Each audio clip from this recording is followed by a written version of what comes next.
The parking ban is in effect in the capital city, and people were rushing earlier today to get a spot in one of those designated lots. NBC 10's Martha Constantinides was in Providence talking to the mayor and residents ahead of the storm, who are hoping for a better response this time around.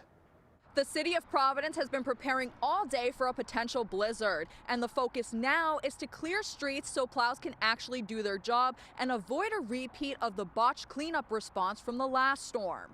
Get off the streets because they're going to be coming with their plows. Providence is bracing for what could be one of the biggest blizzards the state has seen in years, with snow expected to start late Sunday night and intensify fast. City officials announced a citywide parking ban starting at 3 p.m. Sunday to try and get ahead of the snow before it piles up.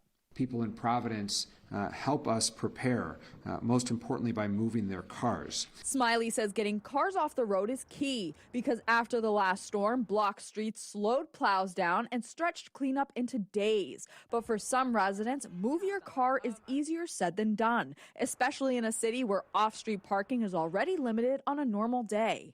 There's not like a lot of parking in general, and the streets are already so small. You can't find off-street parking anywhere.